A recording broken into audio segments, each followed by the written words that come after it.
Okay guys, what we're going to be doing next period of instruction is going to be concealed carry.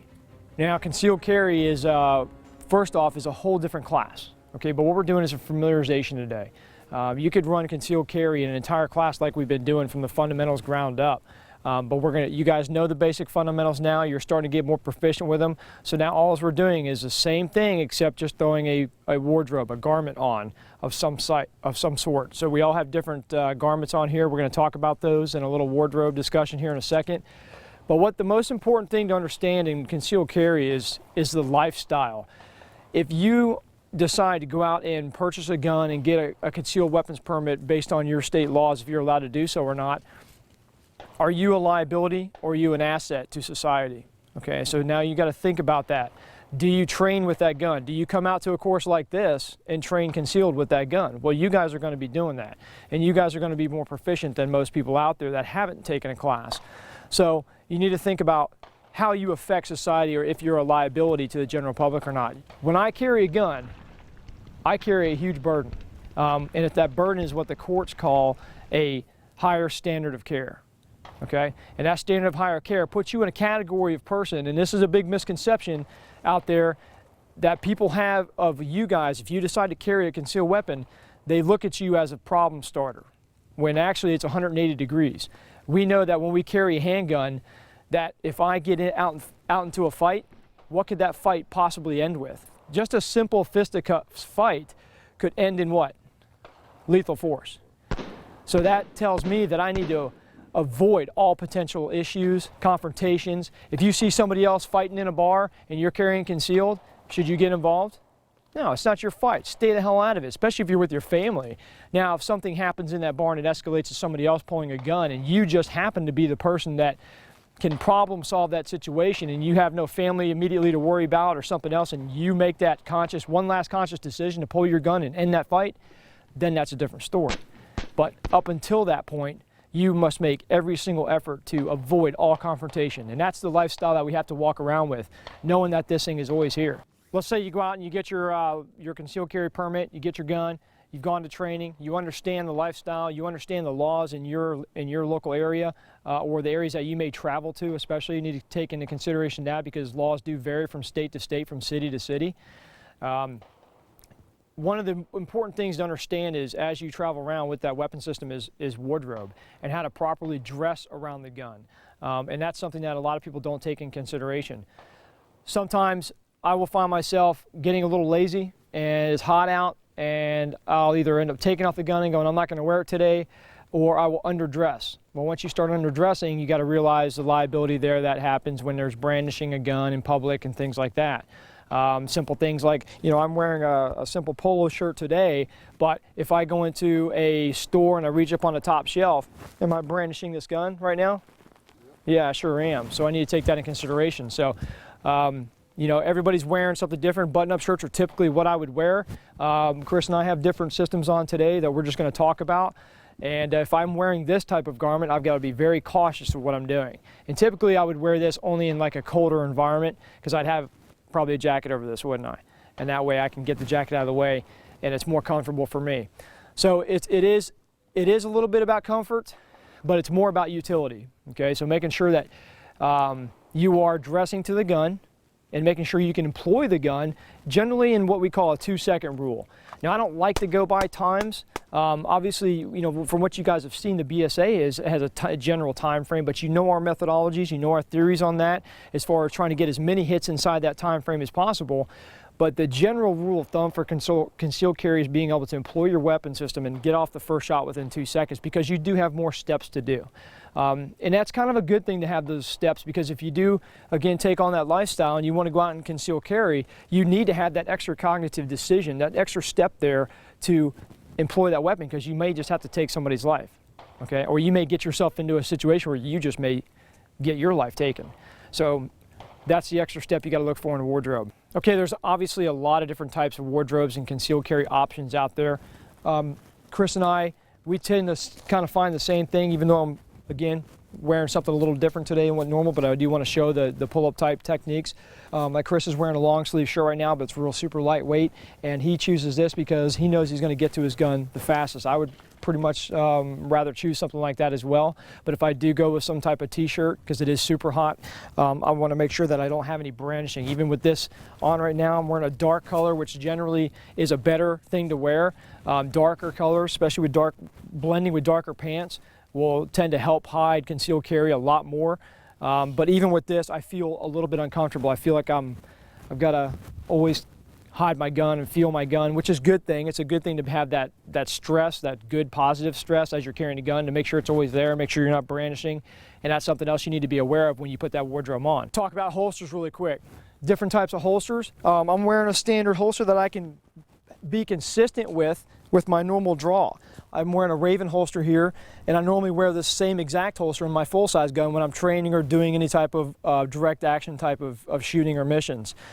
So I like consistency. You guys know our methodology on consistency, and I keep it the same by going the same with that. So think about that when you're choosing a holster, choosing a gun. How far off are you getting from what you normally do, what you're comfortable with? Am I being consistent? Am I drawing the same place? I tend to like to keep the gun and the mags in the same place if I did not have a concealment garb on. So if you're switching it way around, you need to be just as equally proficient with that other way, which means you got to train what? Twice as much, right? Okay, you can't just train 20% more, I'll do a couple of draws. You've got to be consistent in both methods.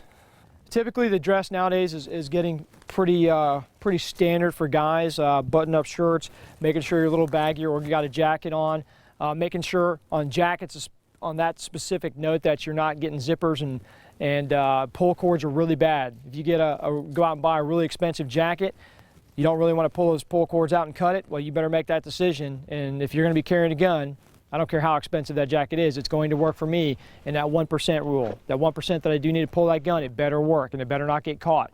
Especially if I pull the gun out of the holster and there's a drawstring on the side, guess what typically happens once the gun comes out? Where do those drawstrings go? Where do those little friction that the shock cord adjusters go? Down in the holster or maybe in the side. And then when I speed holster that gun, what typically happens there? Gets in the trigger guard and you can have a possible negligent discharge into your leg or into somebody else, and we don't want that in a dynamic stress situation. So you got to be really careful about that with jackets. Garth, since you're a law enforcement officer, can you tell us the difference between brandishing and printing, since brandishing is typically we're known as a legal term and printing is something different? Basically, printing would be like where she bends over in the shirt. You know, you can see through the shirt that there's something there, whereas you know, brandishing isn't really a term that we would get into with just showing the gun unless there was intent there in most states. But again, you need to know what your local laws are because each state might be a little bit different. But when we're talking about concealed carry, what we're looking for is that the gun isn't shown. So this is concealed, but as soon as I do this and reach up and my shirt exposes where my weapon's at, that's no longer considered concealed. Brandishing can get into a whole different thing because there's intent there with showing the gun, generally speaking. So. All right, thanks, Garth. That's good knowledge, and it's obviously wise for everybody to pick up a book and start reading about the laws in the area or talk to people if they have any questions on that. Moving more on the printing, since printing is obviously an issue, we don't want to print. We want to make every effort possible to conceal that gun. Can you throw me her bag, Scott? Okay, so for her to avoid printing, since it's hot out, she wants to wear just one shirt instead of a jacket or something else to where she's even hotter. She can use a carry bag or something like this. And now if she did need to go for her gun, she does have to incorporate this into the training by getting the bag out of the way and the garment, which is kind of a one motion thing. So she's going to need to train like this, or anybody would if they decided to carry like that. So thanks, Willie. All right, talking more about different types of carries. I think most generally everybody out here is carrying some type of waist rig, which I think is going to be more the most efficient type of platform to draw a gun out from concealment. But there are various types out there. Some guys go into maybe an undercover mode and they've got to have guns a little bit more concealed, maybe inside the belt type holsters. Make sure with an inside the belt type holster that it's a good solid form. Actually, Willie had one on that is a leather backing, which provides comfort, but then it's got a Kydex or polymer sheath on the outside, so when you do have to pull that gun under stress, and maybe it's an active shooter situation and you're in a mall and you engage, you got to get that gun back away. You're not going to run around that mall with that gun exposed, because guess what's going to happen next? Probably law enforcement's going to be showing up. You know, maybe you got to pick up your kids and get out of there. You don't want to be running around and going, yeah, the active shooter went over that way, when they were pointing at you instead of the actual active shooter. So I like to be able to put my gun away quickly, single-handed only, and typically some of the leather holsters that get old and worn, they'll start to close in on you. So you got to be careful with that, with an inside the belt soft holster. So I like to go a little bit harder, a little Kydex, and make sure that I've got good rigidity there. Talking about some other holsters, inside the pants, I try to stay away from that. There are some good ones out there that you can employ the gun quickly, but it's still kind of an issue for me. I don't like pointing things at things I don't like to shoot, so I try to stay away from that area. You've got other options, pockets, okay? Pocket guns. A lot of people call them backup guns. That's pretty much what it is. I would never carry my primary gun, a concealment gun, in a pocket, because there's just too many things that can go wrong. There are some okay systems out there that you can put a holster in your pocket that stays in there. You can get your hand in good, but then you got to wear your wardrobe around the gun. What kind of pants are you wearing? Tighter pants, looser pants. Typically you're going to want a looser pocket so you can get your hand in there, get the gun out, but it's got to be a happy medium. It can't be too loose where the holster comes flying out with the gun, and it can't be too tight to where you can't get your hand in your pocket. So again, I don't like to have any issues or problems. I like efficiency and speed, so I'm going to go where I know is fast for me. Backup guns. We got ankle holsters. Continuing to talk about backup guns. Backup guns are typically pretty much that. This gun is my primary gun. If I'm an off-duty law enforcement, or if I'm undercover or something like that, or the situation applies for me, maybe you're going overseas, maybe an ankle gun is a choice for you. I don't know, but you need to also make sure you got the wardrobe set there. Make sure your pants will work, where you can do a single hand grab and pull your pants up. Like right now, I can't pull my jeans up because they're a little bit snug on my thighs. But down low, maybe I can get into it. So I've got to apply the right technique that gets that gun employed. So kind of a last resort there to carry on ankle as far as I'm concerned, but some guys like doing it and it works for them. So because they have to wear different types of outfits or gear that forces them to go that route.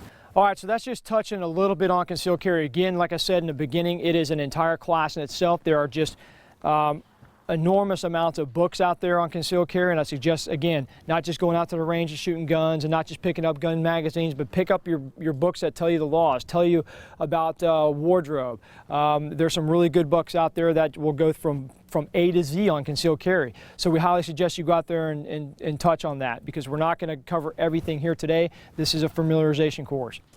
Okay, you guys got any questions? All right, let's head down range.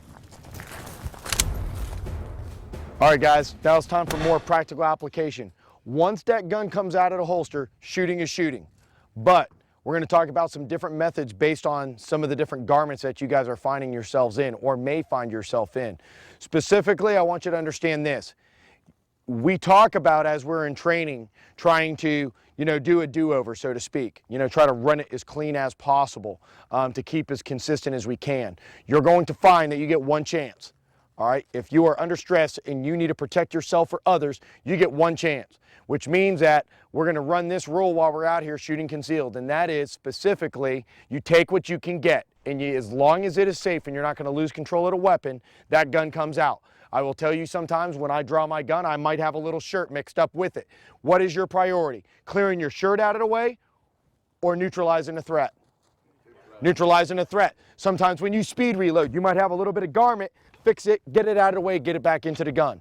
These are all going to present problems to you.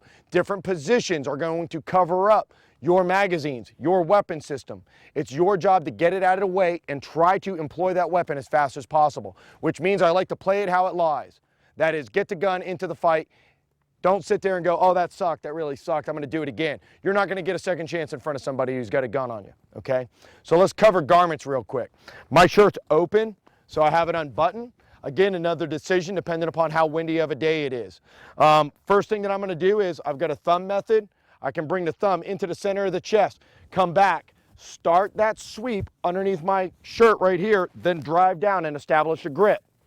I will tell you, I generally do not like to do this particular technique on a thin, lightweight fabric shirt because it's very difficult to get that thumb in there, and in many cases I end up slipping past and not getting a good consistent draw every single time. That 95% rule comes into play here. What works for you based on your garment 95% of the time. The next one is I can come in and just curl the fingers in to the center of my chest. As I start to move the garment out of the way, drive down, establish a grip, punch out from there, okay? That is yet another method. Again, those are generally good for good heavyweight jackets. You can use them on a shirt if you want to, depending upon how thick it is. Again, these are choices that you need to think about. I like just crushing fabric. I like coming down, whether my hands are up, of course, and then just coming in, grabbing garment, throwing it out of the way, driving down and establishing a grip, punching out from there. If this is the shirt that I wear all the time, do you guys know anything that I could do to this shirt to help aid this thing in flying back out of the way to allow me to get up? Weight in the bottom or in a pocket. Exactly. You can do a little weight and sew it in. All right. If you take this seriously, those are some of the things that you can do as a good, competent person who utilizes a weapon system for self-defense. Anything else on jackets? Something that you guys, have cars. Where do you think I usually put my keys if I'm wearing a jacket? Right there in gun side. So I've got a little bit of weight to throw that jacket out of the way. Now, if you start to see bad things happening, let me ask you this. Should you wait until that bad thing happens to get your hand in this position? No. Can you already just reach down? I have this little analogy. If it smells like shit and it looks like shit, it's probably what? Shit. Then get down there and grab some fabric. Just hold on to it. If something bad happens, throw it out of the way, punch out from there. Okay? Now, what about if you're wearing a t-shirt like Travis is wearing a t-shirt right here? He's got his whole shirt covering it. Or you got your button-up shirt buttoned up. Just like that.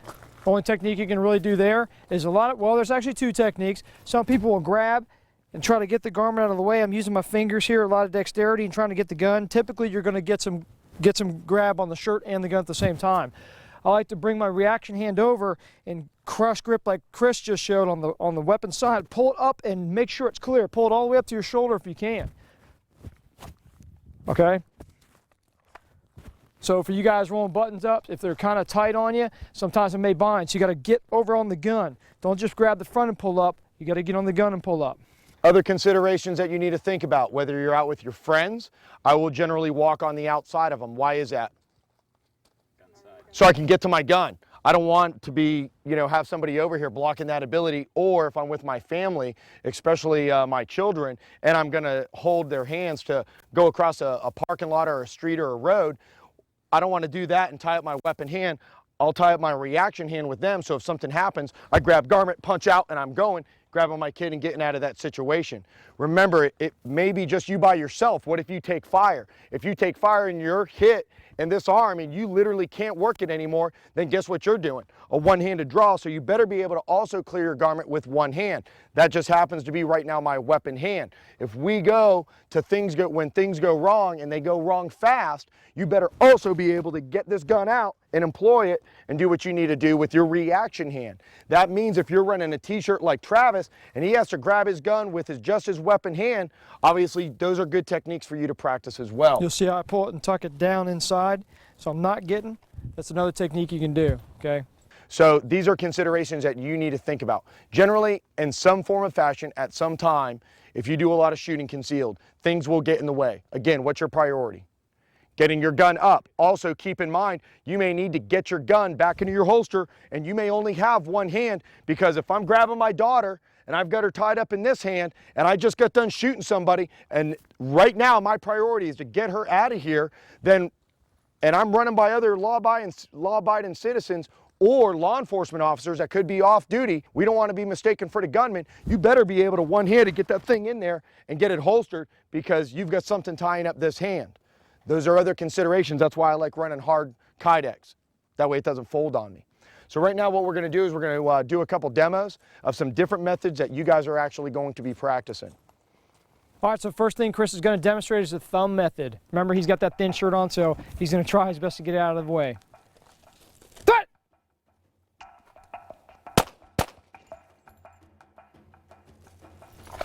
You see a little inefficiencies there for him. Now he's going to try the hook method. Good! A little bit more efficient. All right, let's try the crush method.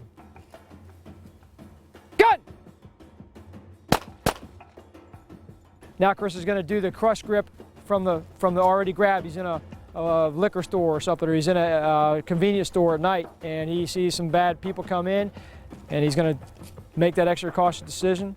There he goes. He's going to grab it. Do it!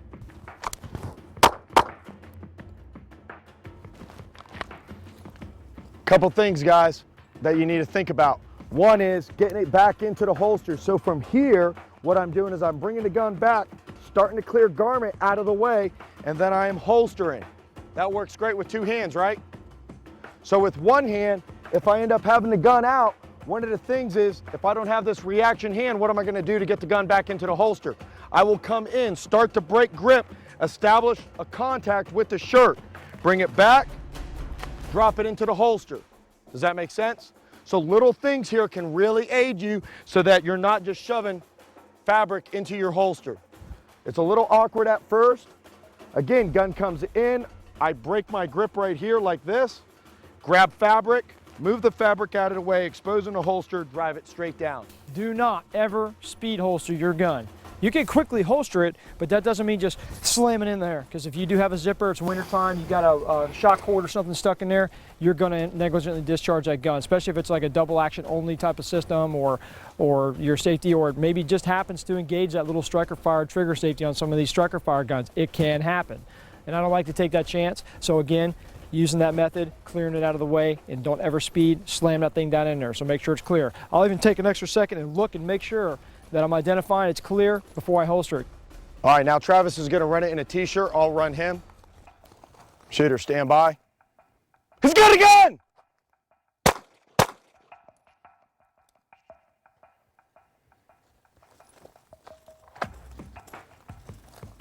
Do it!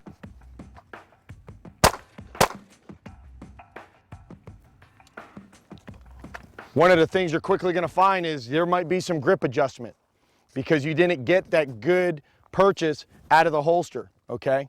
Just deal with it, work your problems and solve them, okay? You guys have any questions? All right. Work on the draw. Line it up. All right, guys, 2 shots. Shooter, stand by. Done!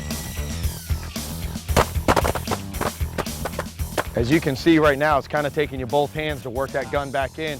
So if you had your other hand tied up, holding and controlling, you know, your kid or somebody else, it would be a little bit more difficult for you because you'd have to take that hand off and holster up. So guard, get it out, gun, and then thumb.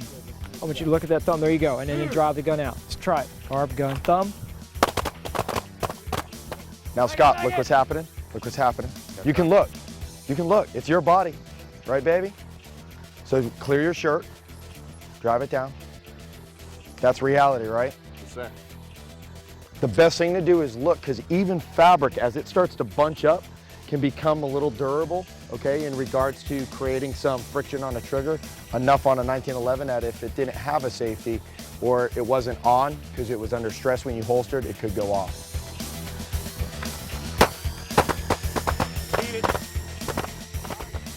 All right, guys, couple things that I'm starting to see and it's starting to carry over. It's an efficiency thing. When we're here in this position, you draw, punch out, fire, fire. You guys are coming back in, going to a knee, punching back out, fire, fire. Coming back in, standing up, fire, fire. All that we need you to do is, once you come out of the holster, I fire, fire, fire. That's it. You're just merely changing positions. So I'm going to go hot. Going hot.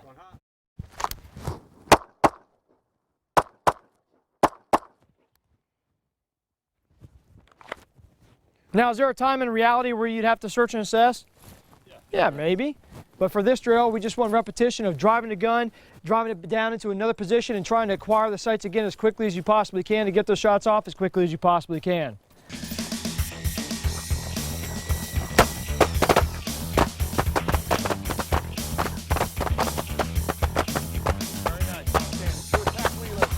Frozen? What happened there? Check. I heard check. Okay. Well, nobody was checking there, were they? You didn't know because you didn't look around. Don't get tunnel vision. Focus.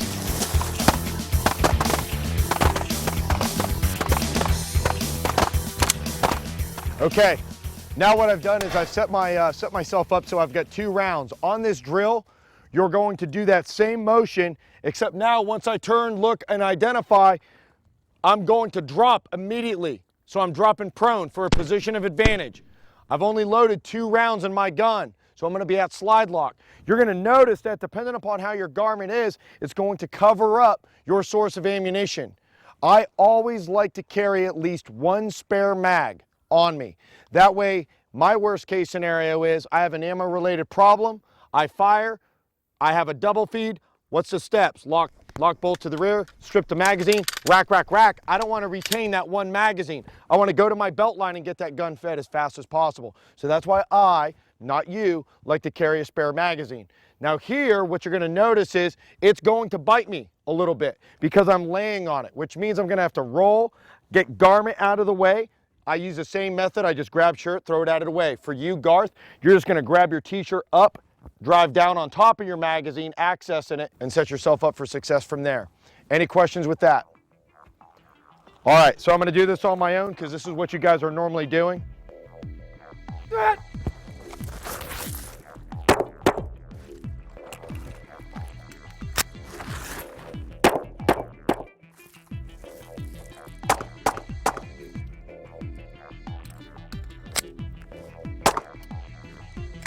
And I'm out. You guys get the picture? Little bit of movement going on there, getting to those body parts. Thing is, remember, where's that gun?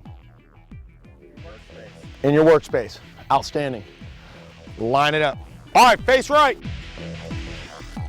You guys know the drill, so now we're on key. React off key. 5 prone, 3 kneeling, 3 standing. Punch back out. Obviously, as a side note, one of the most important things to think about when running a compact like this is making sure, depending upon your hand size, your thumbs aren't going past the muzzle, which means you might have to do that particular technique in order to not blow your thumbs off. Thank you, Scott. 2 more positions that we're going to cover right now that you could find yourself in. If for some reason you're involved in an incident where somebody comes in, starts holding everybody hostage, I'm not going to tell you whether you should pull a gun out or not if you are armed. That is not my business. What I'm going to tell you to do is if you do decide to go to that gun, here's some fundamentals that you want to think about, all right? If they start you off with your hands behind your head, I try to not ever keep my hands up. So if they say keep your hands up, I'll go right here because this is hands up. But it allows me quick access to my gun, okay, without telegraphing as much. The distance between here and here now, you see the point? So if I need to surrender, hey, don't shoot, whatever the case is right here, and then I'll come in, grab garment, access my weapon system, boom, boom, boom. No matter what you do, if you're kneeling or if you're prone, your priority is neutralize, get to your feet as fast as possible because you are probably going to want to leave, all right? You can call back to the frickin' coroner's office and let them know where they can go find the body at that point. But your priority is to get out of there. Now, I've got my shirt, worst case scenario, completely buttoned up right now. Obviously, I would just grab, come out, and fire.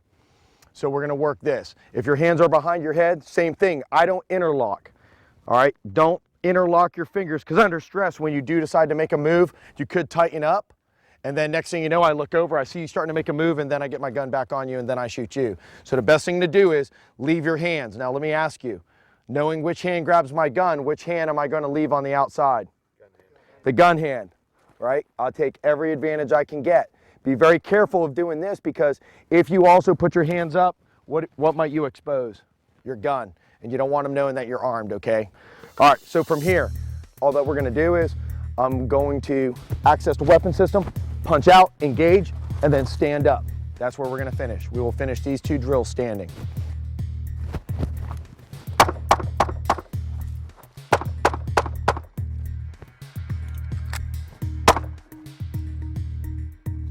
Now, because we're gonna do another position as well, we're gonna go again with worst case scenario. We're gonna lay down on the ground. Hands, same thing. Do not stick them all the way out, because what does it start to do to your shirt?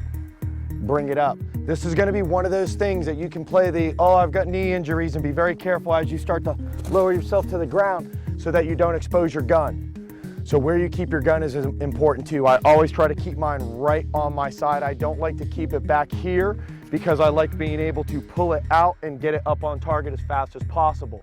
So for this one, I'm going to try to keep my hands right by my face.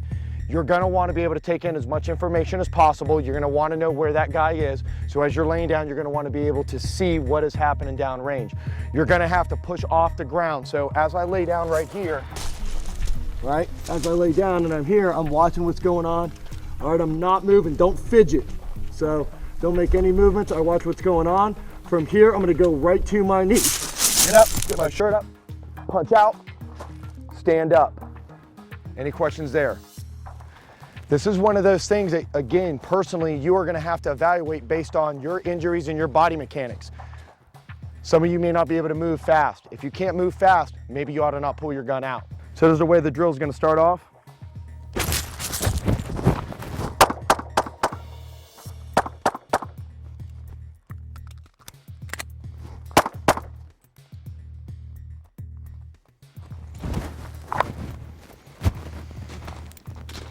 Any questions with those two positions? All right, let's get out. Kneeling position. Hands behind your head, weapon hand out. Shooters, stand by. Bust them.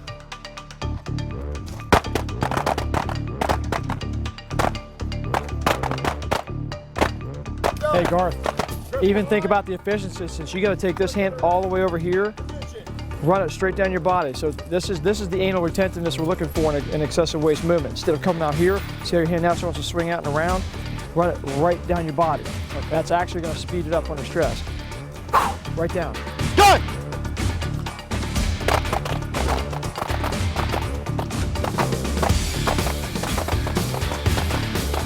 Same with you, Stewie. Don't come out like this, come straight down. So you're coming right down your body, boom. Done!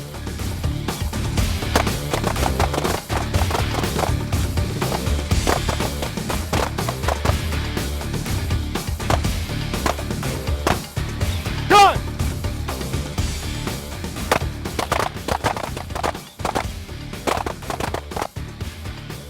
Again, if you make a decision to go for your gun, do it. At that point, once you start that motion, good or bad, you're committed. All right, so follow through is the most important thing. Now, I had you guys coming up to your knees.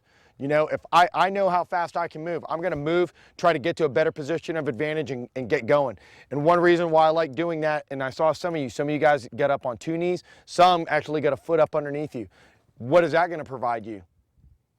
The ability to get the heck out of there. So once you commit, if things went really bad, meaning even worse, at least now you get the mobility to move from point A to point B. If you are on the ground and you do decide, okay, because again, we're not absolute, you decide to take the guy while prone, just remember, you're still prone, okay, and bullets skip off of things. So I like to get up and get mobile as fast as possible because it's harder or easier for a threat to hit a moving target. Harder, and I am going to be moving, okay? Do you guys have any questions for Travis and I on that drill? I have one. Yes, sir. On the part that once you're committed, you're going to go for the gun. Would there ever be a situation, I mean, as far as the furtive movement is easier for someone to pick up on if they're not really paying attention to you and you're in that prone position, there might be a situation where you might want to just, You ever seen Point Break? sneak it out. Remember the movie Yeah. Point Break? Remember Yeah. the cop in the beginning? He's like, I'm a cop. Yeah. Pulls his gun out real slow. Absolutely. We could sit here and do the draw real slow and bring the gun up, but do we need to teach you guys how to go slow? No. Because you guys can do that. Right. We want to see how you go at 200 miles per hour, like Chris was saying, and see if you have a failure point in that 200 miles per hour. Because if you don't, because you guys have been running pretty hard out here, you guys are excelling, you're looking really good, you now know that you can do it slow. So that's why we're going to concentrate on when things go wrong. Training for that worst case scenario. Exactly. Dad? This taught me a good lesson. I could not do that and be confident from that holding position, so I have no business trying to do it. So it taught me a good lesson. That's good. So for you, there's a Went too small limitation. for me with my fanny pack. Okay. For others, it may not be. So that's something everybody can take a look at here. Does your gear work in that 95% of the time? He likes that. He's comfortable with that. It works probably for everything that you do So far. in your lifestyle. And but maybe, you know, you may find yourself on the ground a lot. I don't know. And you may want to think about gear choice there. So it's a good point. All right, you guys heard Chris talking earlier about moving around in general public with people, your friends, your family, whatever the case may be. That's a reality, and that factor we're going to build into this next evolution right here. What's going to happen is we're going to throw in some offline of attack around an object or around another human being. Maybe I'm sitting here talking to Chris and he sees something. He needs to get that dynamic offline of attack, which you guys have already done, right? So this should be a pretty simple movement. We're just throwing in a little bit more reality. Obviously, it's going to be situational dependent of what you can do. You can what if it to death, but we're just concentrating on weapons manipulation around an object or, again, another human. So the drill is actually pretty simple. All Chris is going to do is we're going to go back and forth. We're going to break up into two groups, and he's going to move to the left side and then the right side and then around in front. So we'll go ahead and demonstrate it, and then we'll talk about it a little bit more here. Right! Left!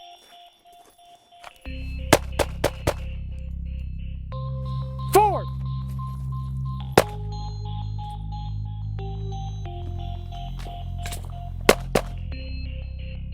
Now you guys can see where some of you guys, especially law enforcement and military, can see where this could come into play if you're making room clearing type of operations or something.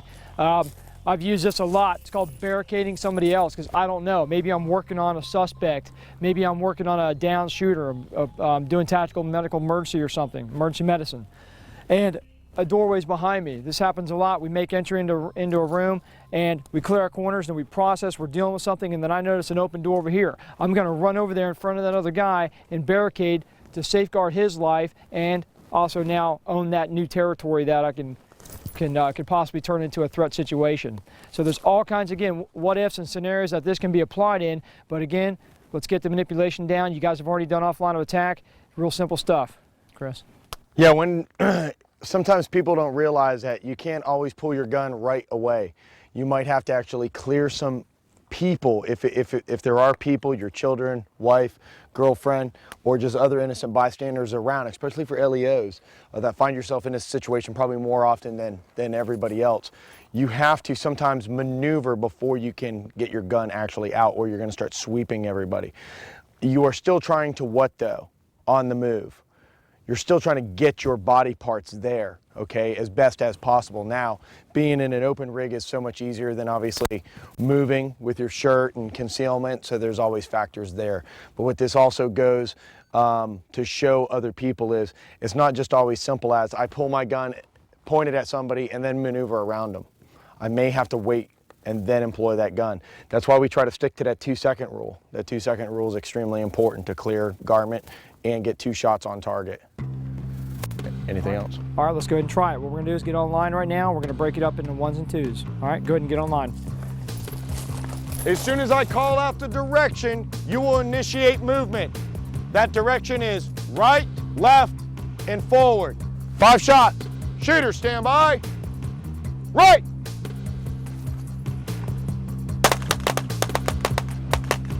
Left.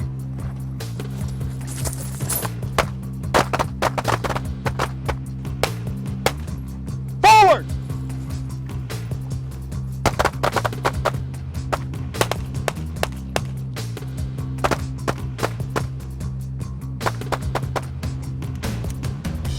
Group 2, take the position in Group 1. Right!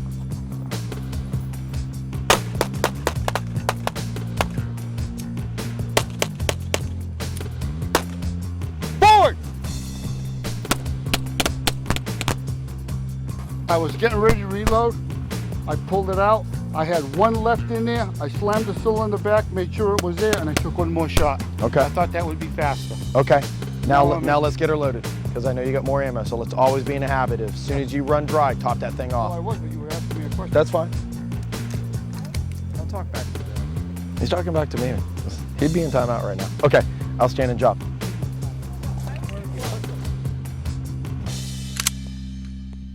All right, let's reiterate. We're gonna move into some single hand manipulation, but why do you think we call what we used to call the weak hand and the strong hand, now the weapon hand and reaction hand. Anybody got any idea why we'd want to call it that? You don't want to call it weak. You don't want to call it weak, because one day that hand just might save your life, right? Okay, so we want to get rid of those weak terminologies and start bringing back that warrior genetic building block. This is my weapon hand. This is a reaction hand. It reacts to things, it grabs things, it supports this hand, but it also can be turned into a weapon hand. Now, we talked about when things go wrong. You keep hearing us say that. Why do we want to shoot with two hands, vice one hand? It's easier, right?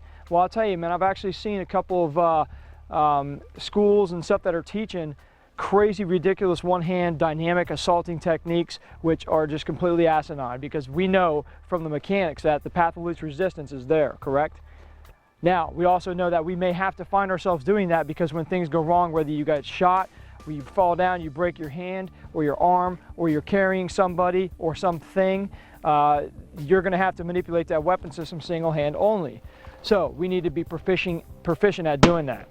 So what we're going to do here is we're going to start working some reps back and forth with the reaction hand and the strong hand only. You're going to find now that you're in concealment, some of these issues are going to be oriented towards your gear. Is your holster in the right place? Can you get your garment out of the way and draw with the reaction hand? We're going to do that here in a second. Some of you guys that are carrying in the small of your back, can you do that? I know, Willie, you're carrying the small of your back, so for your weapon hand, it's going to be the same, just like you've been doing, except you're not going to have any crush grab or any pull if you're wearing a t-shirt or polo shirt type. So what you're going to have to do now is make sure you clear that. Okay, clearing, getting the shirt out of the way. I like to tuck my thumb and then drive down into the gun. All right, if you're gonna get shirt in there, you're gonna grab it just like Chris said earlier. You're gonna have to fix it, whip it out, and continue to drive through.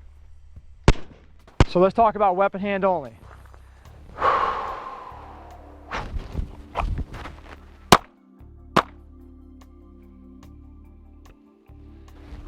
Now, notice, when I bring the weapon system out, the tendency for me is to drive it, and I want to keep the exact sight picture that I'm normally used to. I see a lot of guys try to turn the gun because there is a path of least resistance there, and they're trying to force pressure down. Just hold on to the gun. You're going to have that path of least resistance to the side. We've already talked about the mechanics, but remember the 3 core principles? Remember the 7 principles that we broke into 3 categories? So what can I have? Right, so what am I losing here? So what do I need to have here? Okay, so I'm utilizing that. I'm also crushing this grip as hard as I can on the weapon hand, but it does have path of least resistance there. That's why my shots went to the left. Okay, slightly to the left, combat effective, but they're still to the left. Let's talk about reaction hand. Now, can you successfully draw this weapon system with your reaction hand? Some of you guys may be able to, some of you guys may not, so you may have to adjust your gear a little bit. There's 2 methods in which to do this. The first method is to clear the garment out of the way, grab the gun, spin it in the holster. Now you see what's starting to happen to me here? I'm pushing it against my body, making sure that my finger is straightened off the trigger, and then driving the gun up and out on target. Okay, so that is kind of a difficult thing to do. But if I'm running, if I'm moving, I'm trying to get my gun out, I may just have to try to utilize that technique. For me, I like to get offline. If I'm shot, I'm probably going to be hauling ass. I'm not going to stick around, because now I'm trying to draw a weapon from my weapon side with my reaction hand, and I'm shot. So I'm probably going to be taking time to do that anyways. So let's get to a position to cover where I can easily get the gun up, out, static position, and now it took only a second instead of worrying about dropping the gun or worrying about shooting myself again. So that's the technique that I prefer. If the situation, of course, dictates, I'm going to take cover, get the gun out, utilize the leg pinch. So let's see that with the reaction hand. I'm going to try it both ways here.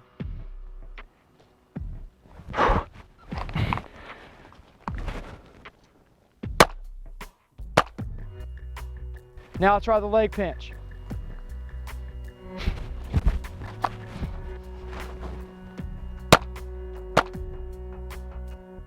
Did you guys notice my feet move there at all? All right, if I utilize the leg pinch, I'm gonna bring the gun out. Watch my knees. pinch. So now I didn't bring my feet in because I'm going to keep my fingers off the trigger here. I'm not going to step in so I can pinch because now I've got feet in the way. In the case there is an accidental discharge, or what I would call a negligent discharge at this point, I'm not going to shoot myself in the foot. So again, knees come together, gun comes up. Let's talk about dominance issues. Some of us have, anybody here right-handed and left-eye dominant, or vice versa? The tendency, you guys are probably already used to shifting your eyes, right? Because your dominant eye naturally takes control, correct? All right, so dominant eye naturally takes control. I just shift my head to make that happen. When I come out with this hand, if you're left eye dominant and now you've switched to your reaction hand, which is now your weapon hand, you should be in line. You don't have to shift your head at all. So for you guys, it'll actually be easier. But the tendency, again, is to try to shift the gun over and tilt it so it gets in line with this eye. If I'm right eye dominant, which I am, now I have the gun in my left hand, I'm going to want to tilt it in. Okay, but I don't like to do that because I like to have the same sight picture that I'm used to seeing all the time. So all I would need to do is turn my head or keep the gun straight, and my dominant eye will still take control. Okay? My dominant eye is taking control no matter what. All this kank stuff, all you're doing is causing a greater path of least resistance in the direction that you don't want, and you're not having a consistent sight picture. So what we're going to do is we're going to practice that a little bit. We're going to work out the gear issues. Willie, let me see you out here real quick so we can show you, people, in case you're carrying a middle of the back holster. Some people like to carry there, but what I want you to do, Willie, is try to reach over with your reaction hand and draw that gun. Okay, you see where her gun is back here? That's almost impossible for her to do.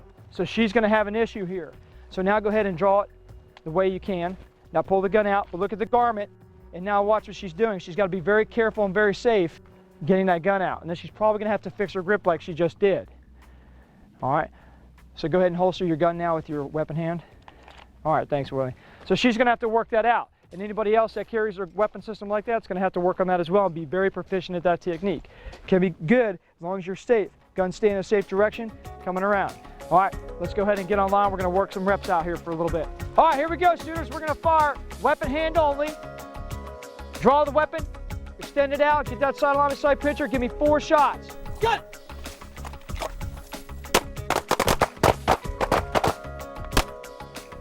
Something else you might be able to do is I like whip it up and down if you get garment in the way, and that might just help you for when you start going over here. Don't throw your body back like this. You look like Superman coming out of the phone booth, man.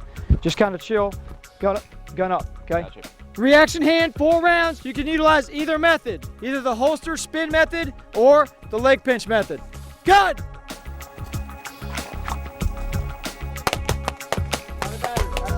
Just bring that gun back in here and hit your cut up. Knock it back in battery, okay? Roger that, sir.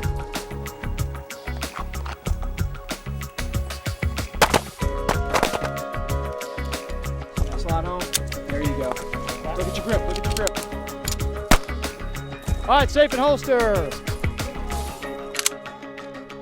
All right, guys, you just got done doing some one-handed manipulation. Now let's go to worst case scenario, which is you end up having one of a few different types of the malfunctions, okay? So let's look at first slide out of battery. I'll do weapon hand, then I'm gonna switch it over, set it up for reaction hand. Couple things here. I like hard Kydex holsters, or at least a good hard leather holster that's bounded and kind of double stitched over with extra layers of leather there. But the reason is sometimes you need hard points. The good thing about a cop or in the military, for you guys that are in the military, you guys have plates right here. So what can you do to get your slide back in a battery? Boom, right off the chest, I'm back in a fight, okay? For me, I'm not gonna drive that thing into my chest. So I will go off of a hard point. What else could you use if you were in a convenience store taking cover? Use a counter, use a rack, whatever you need to do to get that thing up. So if you do find yourself with, you have that fanny pack, or you're carrying a leg rig and you don't have the luxury of a hard point, you have other options. Find an object, get the slide back in a battery. All right, slides out of battery, gun won't fire. I attempt to fire, it won't. Bring the gun back, hard point, drive back out, press, press. Search and assess. Reaction hand, same thing. For me, I'll use my mag pouch. I'll come back, hit off the mag pouch, drive up, search and assess. Any questions on that? All right, now the next one is stovepipe. I will again try to get that stovepipe off the corner of my holster if I can. For some of you running thick belts, you can possibly use your belt. Whatever you do when you orientate this gun, understand with the stovepipe, what's almost in the chamber? A live round. So anything you do, you need to do with that muzzle either in that direction or any direction that does not cover your body parts. You can do it off your pant leg, but I would again go off something that's a little bit harder. Does that make sense? So I'm going to do it both ways. You'll find on the one-handed drills with stovepipe, sometimes you'll cycle that casing so hard, it may just cycle the gun again. If that happens, oh well. The important thing is getting it back into the fight. All right, so weapon hand only. I'm up on target, I've got a stovepipe, bring it back, clear it, press, press. Search and assess, pretty simple. All right, stovepipe, reaction side. Punch out, I identify.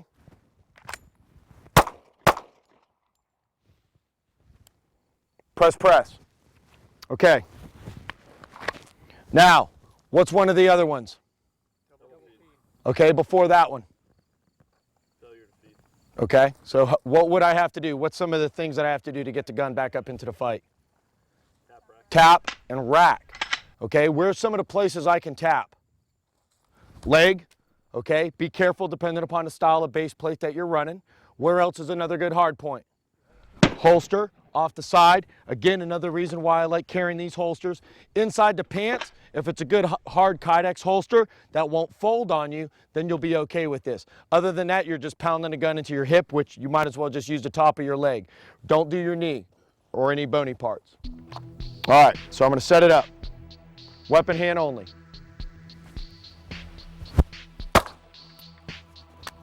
Find a hard point.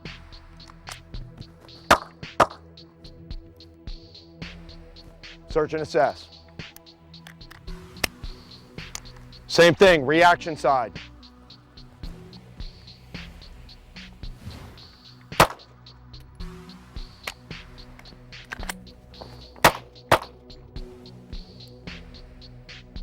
All right, on the reaction side, what did I use to chamber? My pants. Now, what I've done on my gun is I've actually put grip tape across the top of the slide. That's why I have grip tape there. Grip tape also helps me for power stroking, okay, in case I'm sweaty, bloody, slippery, whether it's your blood, their blood, or it's raining, find yourself in weird environments. Point being is a little bit of skater tape across the top of the slide helps facilitate that. So if I didn't have a good hard point, I could still chamber off that. Any questions with tap, rack, bang? All right, working a double feed. What's one of the first things that I need to do? Lock it back. So you're gonna see here that your grip has to change.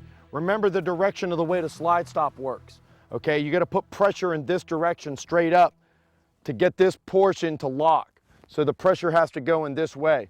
So the first thing that I'm gonna do is take pressure off that drive and the slide up. So I may even break my grip on this one if I have to, if you need to. If you're running ambidextrous controls, it could help.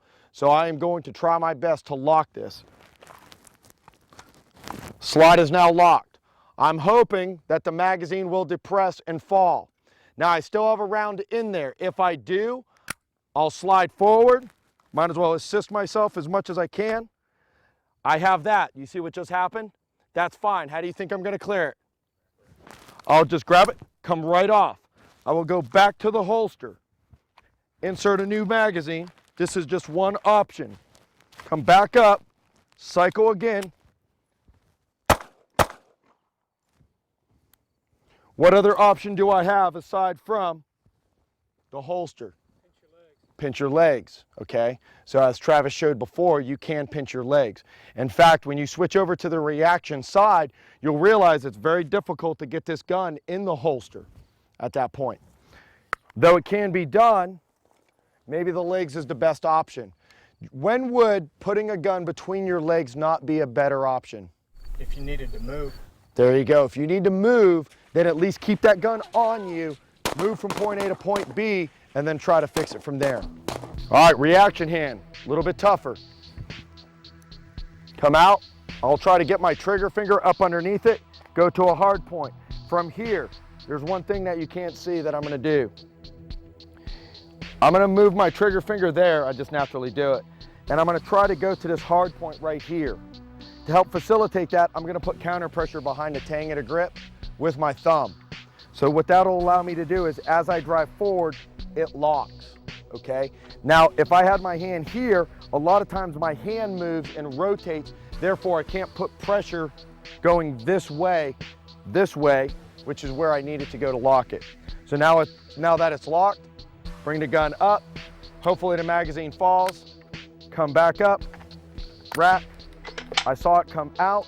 Now I can go between the legs, so I'll simulate this one, insert a new magazine, come back up,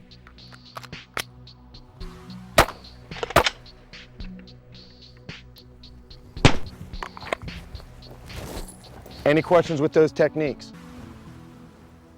For me, based on my body type, I am able to get the gun back in the holster. So I'll roll that gun if I need to, whether it be between my legs, put it back in, run. I can even get to where my body will turn and I can get a mag in there. Not everybody's body type is like that, or gun types, because if you run a longer gun, that may not work for you, or the spot on which you carry the gun. So then what does that limit you to? Going between your legs, and that is an important thing that you need to know. That way you've been there before in that dynamic situation. Okay guys, moving on to the next thing, let's talk about barricades. We are doing absolutely nothing different than what you've been doing all day long. We're still working the fundamentals. All we're doing is we're putting an object in front of you. You've already manipulated movement around people, and now we're going to put something there that could possibly hurt you. So that's what I really want to focus on here right now. This is not tactics. This is weapons manipulation. You got a very fine line there that people kind of mix up, but I think it's kind of more of a solid line. I think you got kind of weapons manipulation, and then you've got tactics. Well, this is the 1%. Weapons manipulation is the foundation of tactics. Tactics is the 99% of the rest of your life, if that's what you do, if you're military or law enforcement, or if you want to do some better home defense schools like protecting your home and home invasion plans and stuff like that. That's when you get into mission planning, the movement around people and starting getting into scenarios. We're not doing that here. We're just working manipulation of your handgun around an object. And the key things that we want to focus on here are the relationship to us, our cover or concealment in this case, and then our target.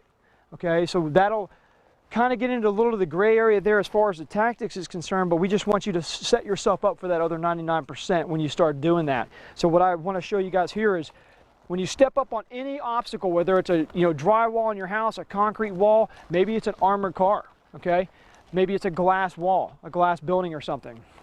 What I want to do is I want to draw an imaginary line here with my foot that I will never step across. Because if I step across and lean out and shoot, what do I have exposed right here? Okay, you got a femoral shot, and that is a bad thing. Okay, yeah, you still have your head and your arms exposed out here like this, but it's still less exposure, which sometimes may not cause some distraction from their end. They may not see you at first. So that's again when you're starting to get into the tactics. But right now, what you want to do is you do not want to expose yourself more than you have to. So I draw the line in relation to myself, the cover or concealment, and then there's my target. Now what I want to look for is making sure that my muzzle's clear, sights are clear, engage your target. Now, why I want to double check that muzzle? Why would you think? Shrapnel. Shrapnel. What if this is that armored car that I just mentioned? You lean out on the side of an armored car and bang! You are probably going to blind yourself or somebody else that may be next to you, and you're going to be now combat ineffective. So what's the point when you could have just simply problem solved and identified, just like you guys have been learning, right, this whole class.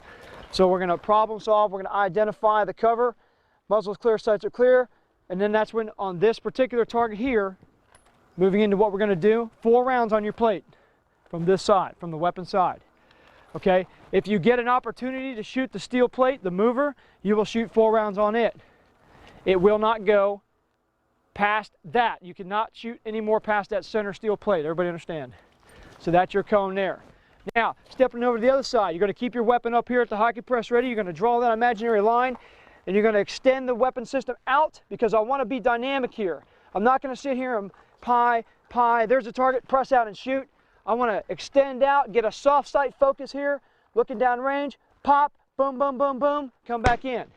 If you get an opportunity to shoot the mover at that stage, then go ahead and put 4 rounds in the mover as well. What would I do now before I move on to my next station? Probably attack reload, okay? Smart thing to do, because you just fired 12 or so rounds, right? Maybe 16, depending on if you get an opportunity to shoot the mover or not. Simple rule. Be aware of your target's foreground and background. Sounds real familiar to day one, right? So when you get in the most extreme situations in your life one day, which some of you guys will, some of you guys have already been into, you can find that this very simple basic firearm safety rule applies in that most extreme situation, because you can put yourself out of the fight or somebody else out of the fight. Okay, or you could give yourself away. Next thing you know, he's returning fire on you and he's got a bigger gun, whatever the case may be. So that's why we follow those 5 firearm safety rules to a T. And the more you know them, the better shooter you're going to be, and it's going to start to become subconscious using them out here, manipulating around targets or obstacles or people. Let's move on to urban prone. Okay guys, we're working in the urban prone. Same rules applies over there on the barricade, the left and right. We're just going to get into the weapon side urban prone here. So when you move over here, you're going to move over here at the high compress ready with your muzzle depressed. Okay, seriously depressed, kind of in what we call a stool, which some of you law enforcement guys and military guys are used to. All we're doing is rotating the weapon system into a safe place. Okay, we're going to use that support hand. We get down, making sure we don't flag our hand with this weapon hand, so make sure you're clear. If you want to use that, if you want to utilize the peel up position, you can. Get down in your position, and you're going to engage 4 rounds on the center plate. 1, 2, 3, 4. Once you're down here, you'll then wait for your mover to come into play, and you are not allowed to shoot it until right there. 1, 2, 3, 4, and then once it goes out, you need to be aware of your surroundings. That same rules apply. You need to make sure your muzzle's clear, your sights are clear, because sometimes you'll concentrate on that front sight and you'll get that little tunnel vision going, right? And you're not going to see what's coming. The next thing you know, you're going to get splinters and screws in your face. So let's not try to do that today. Now let's talk about shooting the mover really quick since I'm on that subject. That's a moving target. It's about the speed of a jogging man. Okay, it looks a little faster because it's just a simple steel plate, but it's only jogging speed. So kind of visualize that as a real human being. Now, where do you think you should hold on that plate?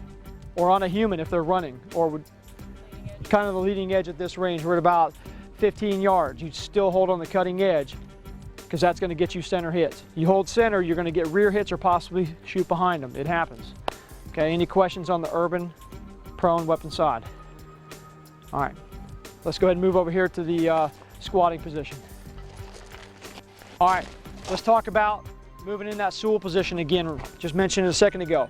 If you were to aim in and break your hands back to the high compress ready, you guys notice how your hand kind of breaks off a little bit? Well, if you keep breaking it, bringing that thumb back and touch this other thumb, that's the textbook stool position. Okay, these fingers kind of as a reference point. And it's only just to manipulate or facilitate movement around objects or to move. So that's how I'd like you guys to move here. Just make sure you got in a safe position. That's all I care about. So we're gonna move in here. We're gonna play this position as it lies. I want you to come into a squat. We haven't done the squat position yet, have we? Have you squatted in your life though? Pretty simple everyday thing. We do it all the time. So you're just gonna come in here. This is kind of a low squat. What I'd like to see is you guys try to extend out the gun, soft sight picture. So I'm not focusing here yet, I'm just soft sight. It's where it needs to be, but I'm getting ready to identify downrange. So I'm gonna pop up. Muzzle's clear, sights are clear. 1, 2, 3, 4. Here comes my mover, leading edge. 1, 2, 3, 4. Pop back down. I'm then gonna go into attack reload at this point. Search and assess, and then we'll stool, and then you'll step off this way over to the berm, and then you will holster the gun. Done!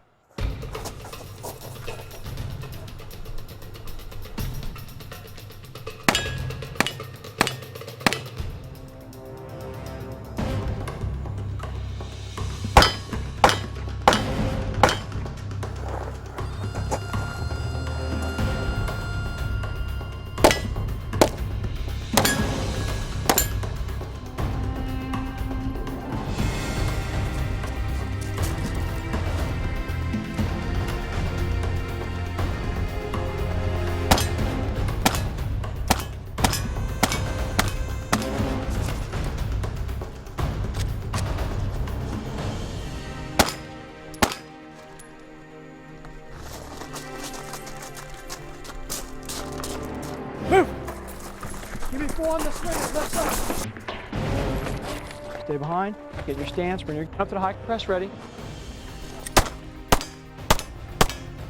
Okay, this is what I want you to do. Step back off of it. Now take it. Hot. Hit. Good job. Good use of cover. Take the mover. Take the mover. He's coming back. Touch press. Touch press. Hit. Hit. All right, next position. Move to urban prone. There you go. Mover's coming. Take him. Hold. Miss. Going to move to squat. Take the mover. Here it comes, here it comes! Pull out, a little watch your muzzle, go over here and hold.